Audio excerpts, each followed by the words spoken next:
ಎಲ್ಲರಿಗೂ ನಮಸ್ಕಾರ. ನಾನು ನಿಮ್ಮ ಸಾನ್ನಿಧ್ಯ. ನನ್ನ ಮೊದಲ ಸಂವಹನದ ವಿಡಿಯೋವನ್ನು ನೀವೆಲ್ಲರೂ ನೋಡಿ ಮೆಚ್ಚಿ ಆರೈಸಿದ್ದಕ್ಕೆ ನನ್ನ ವಂದನೆಗಳು.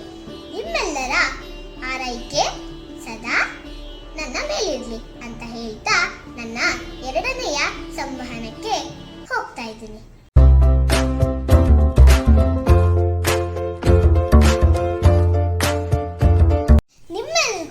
ಗೊತ್ತಿರೋ ಹಾಗೆ ನಮ್ಮ ಭಾರತದಲ್ಲಿ ಪ್ರತಿ ವರ್ಷ ಆಗಸ್ಟ್ 15ಕ್ಕೆ ಸ್ವಾತಂತ್ರ್ಯ ದಿನಾಚರಣೆಯನ್ನ ಹಾಗೂ ಜನವರಿ 26ಕ್ಕೆ ಗಣರಾಜ್ಯೋತ್ಸವವನ್ನು ಆಚರಿಸ್ತೀವಿ. ಈ ಆಚರಣೆಯನ್ನ ಯಾಕೆ ಮಾಡ್ತೀವಿ ಅಂತ ನಿಮ್ಮೆಲ್ಲರಿಗೂ ಗೊತ್ತಿದೆ. ಇವೆರಡು ಆಚರಣೆಯಲ್ಲಿ ಧ್ವಜ ಅಥವಾ ಇಂಗ್ಲಿಷ್ನಲ್ಲಿ ಫ್ಲಾಗ್ ಬಹು ಮುಖ್ಯ ಪಾತ್ರ ವಹಿಸುತ್ತೆ. ಅದು ಹೇಗೆ ಅಂತ ಹೇಳ್ತೀನಿ ಕೇಳಿ. ಆಗಸ್ಟ್ 15, 1947ರಲ್ಲಿ ನಮ್ಮ ದೇಶ ಬ್ರಿಟಿಷರ ಆಳ್ವಿಕೆಯಿಂದ ಮುಕ್ತವಾಗಿದ್ದರಿಂದ ನಾವು ಪ್ರತಿ ವರ್ಷ ಈ ದಿನ ಸ್ವಾತಂತ್ರ್ಯ ದಿನಾಚರಣೆಯನ್ನು ಆಚರಿಸ್ತೀವಿ. ದೆಹಲಿಯ ಕೆಂಪು ಕೋಟೆಯಲ್ಲಿ ನಮ್ಮ ದೇಶದ ಪ್ರಧಾನಮಂತ್ರಿಗಳು ಧ್ವಜಾರೋಹಣ ಮಾಡ್ತಾರೆ. ಈ ಸಂದರ್ಭದಲ್ಲಿ ರಾಷ್ಟ್ರ ಧ್ವಜವನ್ನು ಧ್ವಜಸ್ತಂಭದಲ್ಲಿ ಕೆಳಗಿನಿಂದ ಮೇಲಕ್ಕೆ ಹಗ್ಗದ ಸಹಾಯದಿಂದ ಎಳೆಯುತ್ತಾರೆ. ಧ್ವಜಸ್ತಂಭದ ಮೇಲಕ್ಕೆ ಹೋದ ಮೇಲೆ ಅದನ್ನು ಬಿಚ್ಚಿ ಹಾರಿಸಲಾಗುತ್ತೆ.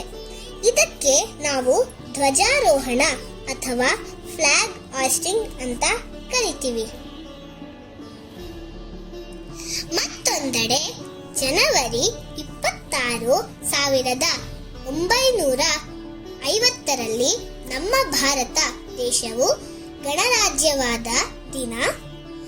ಸಂವಿಧಾನ ಜಾರಿಗೆ ಬಂದ ದಿನವನ್ನು ನಾವು ಪ್ರತಿ ವರ್ಷ ಗಣರಾಜ್ಯೋತ್ಸವ ದಿನವಾಗಿ ಜನವರಿ 26ರಂದು ಆಚರಿಸ್ತೀವಿ.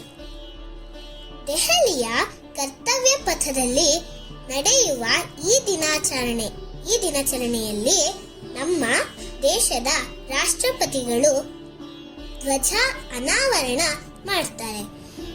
ಧ್ವಜಾರೋಹಣ ಅಲ್ಲ.